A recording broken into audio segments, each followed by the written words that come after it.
Écoutez de la musique mondaine. Shalom, bien-aimés dans le Seigneur. Notre méditation du jour s'intitule Écoutez de la musique mondaine, première partie. Nous tirons notre texte dans Éphésiens chapitre 5, de versets 18 à 19 qui nous dit ceci. Ne vous enivrez pas de vin, c'est de la débauche.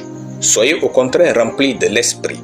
Entretenez-vous par des psaumes, des hymnes et des cantiques spirituels, chantant et célébrant de tout votre cœur les louanges du Seigneur. Gloire à Dieu.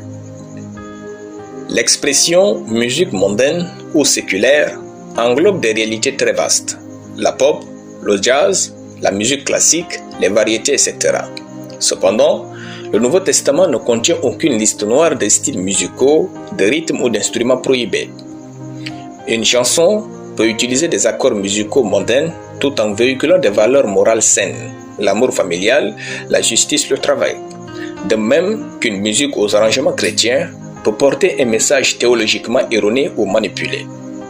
À ce stade, il est légitime de se demander est-ce qu'un enfant de Dieu peut jouer ou écouter de la musique mondaine? Cependant, ce n'est pas la bonne façon de se poser une telle question, car elle est orientée vers notre volonté. Or, Christ est notre Seigneur. Ainsi, nous sommes des esclaves de Christ, donc notre volonté est soumise à la sienne. Dès lors, voici comment il faut se poser la question. Est-ce que Jésus-Christ aurait joué et écouté de la musique mondaine s'il était là? Non. Ou bien, est-ce que les apôtres auraient écouté de la musique mondaine? Ou encore, si les premiers disciples de Christ avaient écouté de la musique mondaine, auraient-ils vécu ces miracles et transporté une telle manifestation de puissance divine? Non. Le bon sens suffit à nous dicter la conscience de la nature de Dieu. Et le véritable discernement du chrétien ne consiste pas à se choisir à partir de sa volonté personnelle, mais il réside dans sa capacité à se soumettre à la volonté et la nature de Dieu. Il y a un lien direct entre l'onction de l'Esprit sur nous et l'atmosphère musicale que nous transportons.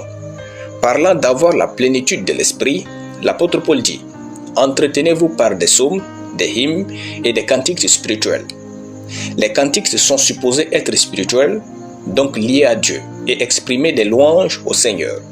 Un enfant de Dieu, rempli d'esprit, lancé dans sa mission divine, portant des fruits et vivant une vie consacrée, ne saura se plaire aux commodités du monde. Même si tout est permis, Dieu ne permet pas tout à ceux qui désirent une vie d'impact. Alléluia. Prions. Seigneur, ouvre mon discernement à la révélation de ta parole, de ta nature et de ta volonté pure, au nom de Jésus. Amen. La lecture biblique en une année, Jérémie chapitre 37 à Jérémie chapitre 42.